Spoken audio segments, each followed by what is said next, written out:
Halo guys, jadi sekarang kita akan membahas saham Ciputra, di mana saya cukup sering untuk membahas saham ini.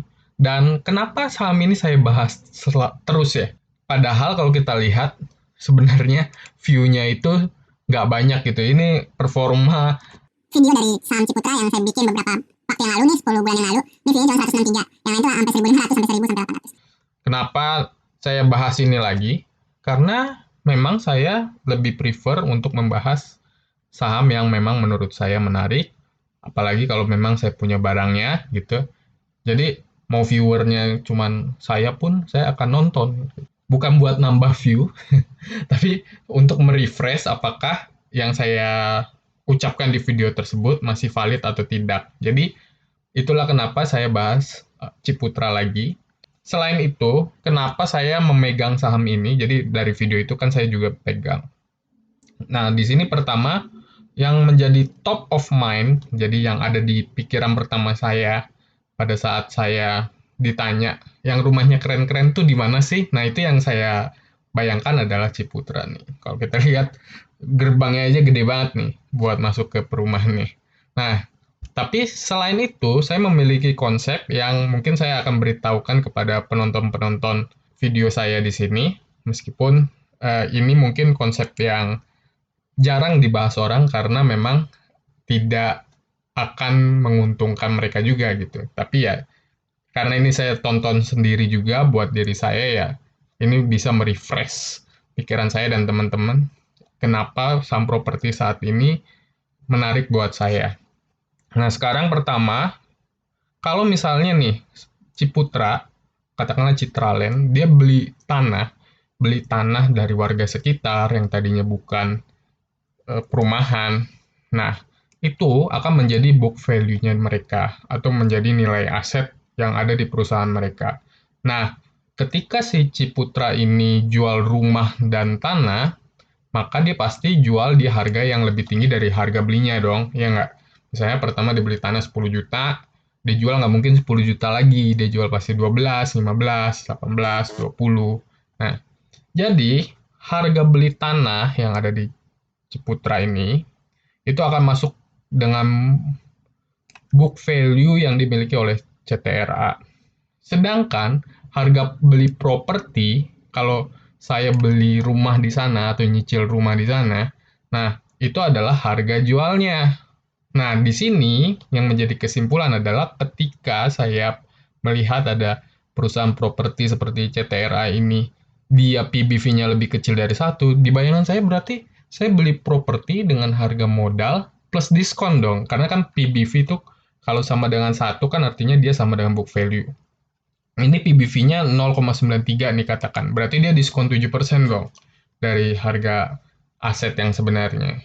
Jadi, yang ada di bayangan saya itu, oh berarti sebagai milenial yang punya cita-cita, punya rumah gitu kan, di tempat yang bagus, di tempat yang menarik. Kalau saya cicil saham, ini sama dengan saya cicil rumah harga modal, bukan cicil bukan cicil rumah harga jual gitu. Karena book value-nya adalah book value pada saat mereka membeli rumah tersebut. Nah, jadi itu yang membuat saya cukup menggunakan DCA atau dollar cost averaging yang istilahnya rutin ya, menyicil rutin ke sini. Karena saya nyicilnya harga beli gitu, harga modal gitu. Nah, ini konsep yang benar atau enggak sih? Teman-teman bisa diskusi di kolom komentar ya. Apakah pendekatan saya ini masuk akal atau enggak? Kalau buat saya sih, ini masuk akal sih. Jadi saya masih tetap lakukan. Nah, pertanyaannya adalah, kok sahamnya agak mahal gitu? Jadi, setelah saya cek-cek benchmarking ke yang lain nih, dia ada di bawah nih, baik dari di sini PBV-nya di 0,92, memang dia masih di bawah dari book value yang dia miliki ya.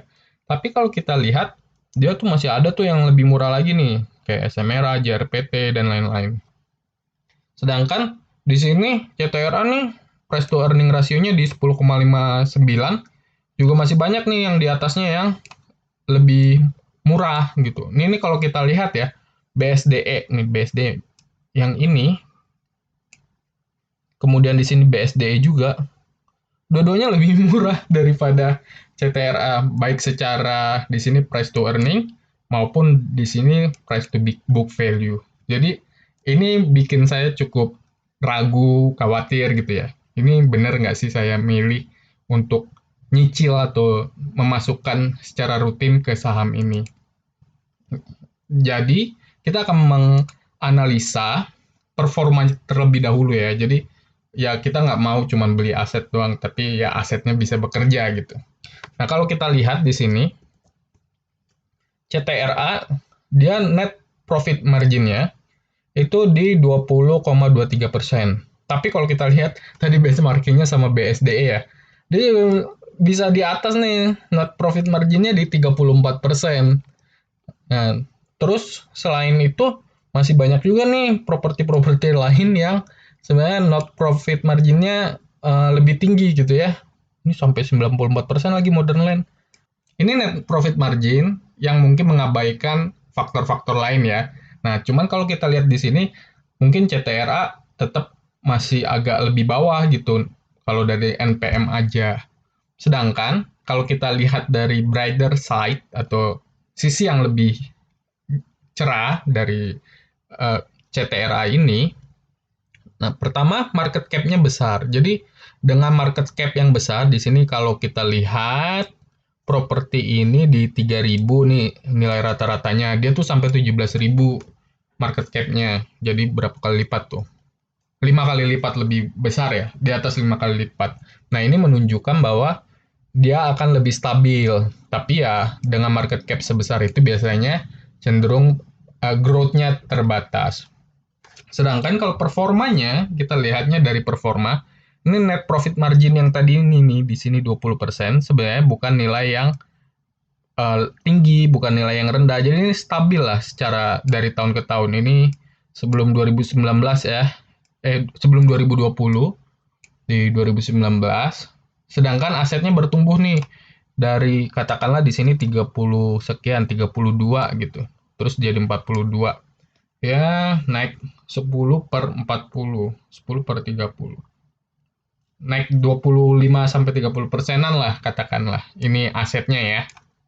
Jadi ada pertumbuhan aset.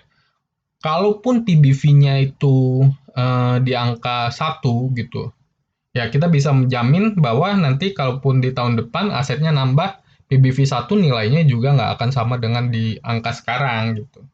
Kalau asetnya bertumbuh. Sedangkan di sini kalau kita lihat malah si debt-nya atau utangnya turun.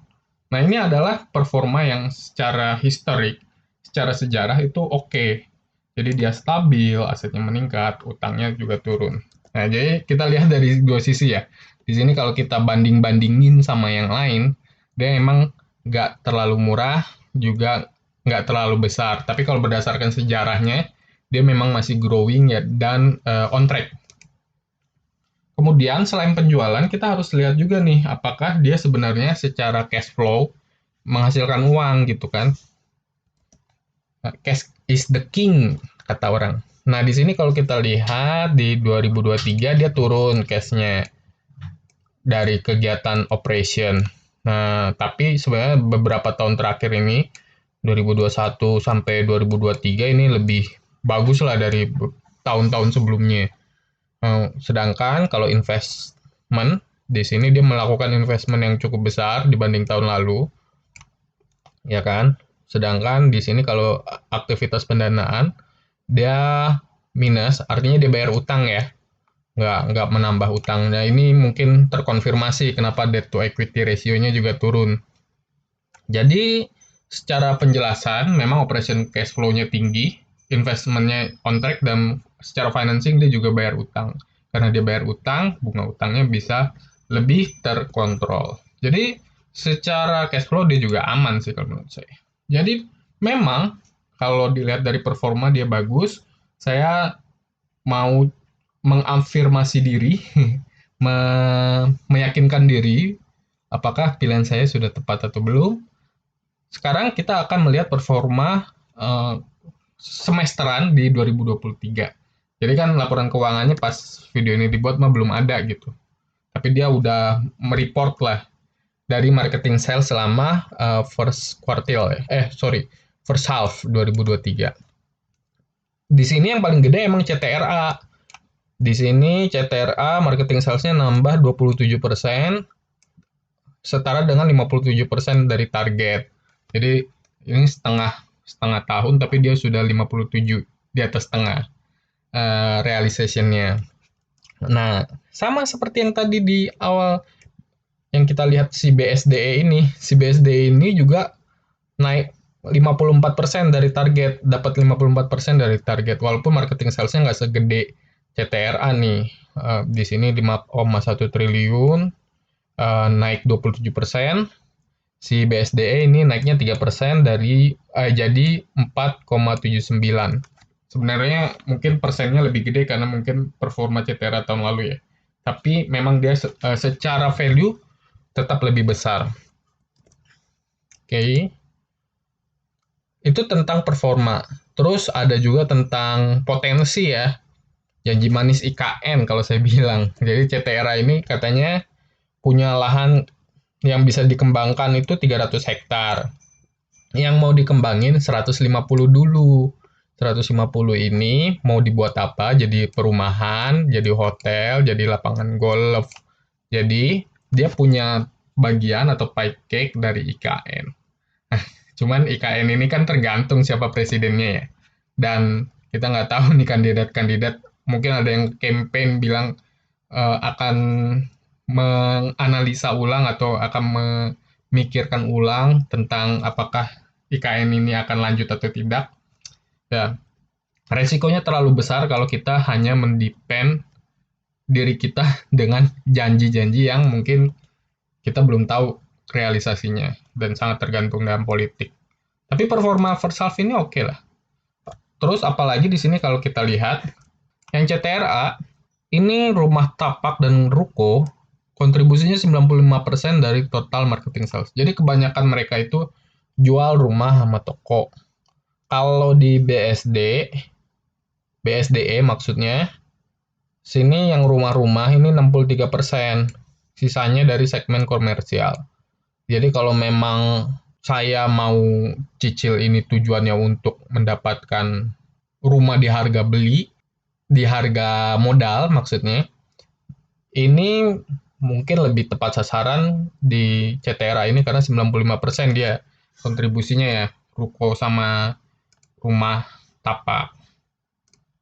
Jadi kesimpulannya adalah harganya cukup wajar dari PBV-nya, oke. Dan performanya juga top tier sih, kalau kita lihat dari tahun ke tahun. Cuman kalau kita bisa lebih objektif dan melihat secara subsektor, dia tentu ada kompetitor-kompetitor yang mungkin lebih murah dan marginnya mungkin lebih besar daripada saham si CTRA ini. Dan yang ketiga adalah terafirmasi bahwa saya bisa saja menggunakan konsep yang saya jelaskan di awal dengan fakta bahwa 95% penjualannya dari CTRA ini adalah rumah tapak dan ruko. Jadi nyicilnya tepat sasaran. Kalau nyicil ke si CTRA artinya saya nyicil properti atau rumah ruko yang ada di tanah itu sama dengan harga modalnya. Ya kira-kira itu dari saya. Kalau dari rekan-rekan ada masukan, kalau dari teman-teman ada fakta-fakta yang mungkin saya terlewat, silakan tulis di kolom komentar biar kita bisa diskusi. Mungkin kedepannya ya ini, kalau mau tetap objektif, saya akan coba cari saham lain. Mungkin BSD kita akan bahas di video berikutnya. Jangan lupa subscribe supaya dapat info terkini tentang hasil penelusuran dan eksplorasi yang saya lakukan terhadap saham-saham yang menarik perhatian saya. Bye-bye.